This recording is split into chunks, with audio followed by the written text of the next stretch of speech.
हर हर महादेव। कैसे आप सब? उम्मीद करती हूँ सब लोग खुश और स्वस्थ होंगे। आप सबका मेरे चैनल में फिर से स्वागत है। बांग्लादेश में जिस तरीके से हिंदुओं पर अत्याचार किया जा रहा है, जिस तरीके से हिंदुओं के खिलाफ नफरत की भावना देखी जा रही है बांग्लादेश में, यही इस्लामी कट्टरपंथी सोच है। बांग्लादेश में जिस तरीके से पिछले कुछ सालों से हिंदुओं की हत्या करना और हिंदुओं के घर जलाना, हिंदुओं पे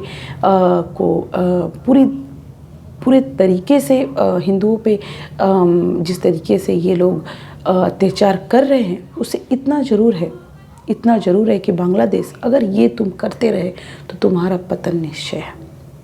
और साथ ही मैं भारत सरकार से आग्रह करती हूँ कि प्लीज़ भारत सरकार को जल्द से जल्द बांग्लादेश में जो हिंदुओं पर अत्याचार किया जा रहा है उस पर एक्शन लेना अब ज़रूरी हो गया है।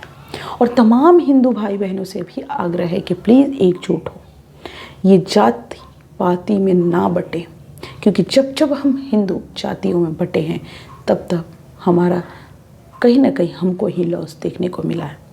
और साथ में बांग्लादेश की मैं बात करूं तो बांग्लादेश में जिस तरीके से इस्लामी कट्टरपंथी चरम सीमा पे है, इससे ज़रूर है गया है कि अब बांग्लादेश आगे की ओर नहीं, उसका खात्मा पीछे की ओर खात्मा अब होना ज़रूरी है।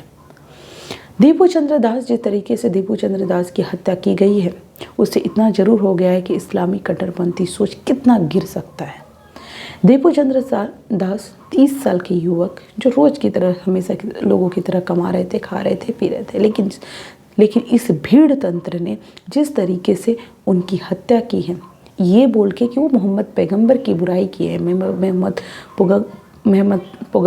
पैगंबर के खिलाफ आवाज़ उठाए हैं, इस वजह से दीपू चंद्र दास को भीड़ों ने मारा। उसके बाद एक पेड़ पे लटकाया और जला दिया। इससे इतना ज़रूर सोचने को हम बोल सकते हैं कि इस्लामिक कट्टरपंथी जो सोच है किस तरीके से और कितने निचले स्तर की है। इस्लामिक सोच में ना कोई दया है, ना कोई दया भाव है, लेकिन यही सोच दिखाता है बांग्लादेश में। और बांग्लादेश में ऐसे तमाम केस हो चुके हैं। ऐसा नहीं है कि दीपू चंद्र दास पहला केस है, इससे पहले भी हिंदुओं पर अटैक किया गया है। यही हमको आग्रह है भारत सरकार से, और कि जल्द से जल्द इस चीज़ को रोका जाए, जल्द से जल्द एक्शन लिया जाए। बांग्लादेश का जन्म भारत ने करवाया और आज इसकी इतनी हिम्मत कि वो भारत की तरफ आंखें उठा के देखें, हिंदू की तरफ आंखें उठा के देखें, तो जल्द से जल्द भारत को एक्शन लेना ही होगा। जल्द से जल्द भारत सरकार को एक्शन लेना होगा और तमाम भाई बहन, हम हिंदू भाई बहन को एक रहने की ज़रूरत है। बांग्लादेश में अगर ये चीज़ें नहीं रोकी गई, हिंदुओं के खिलाफ जो आक्रमण देखा जा रहा है, तो ये चीज़ें और आगे बढ़ती जाएगी।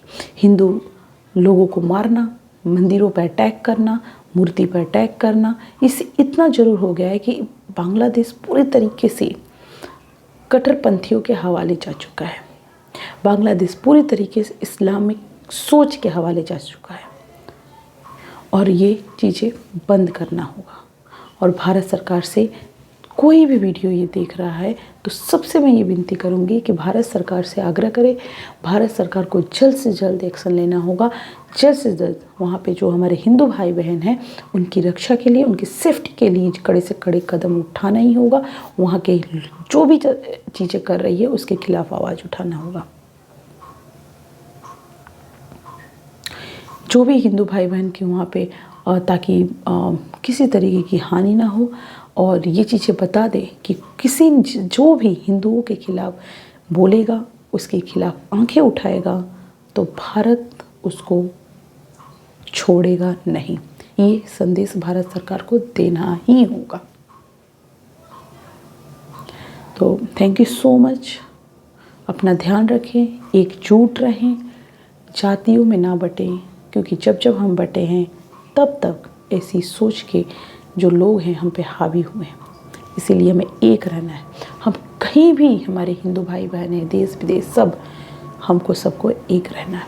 Thank you so much. मिलते हैं नेक्स्ट वीडियो में। अपना बहुत बहुत ख्याल रखें। Thank you so much.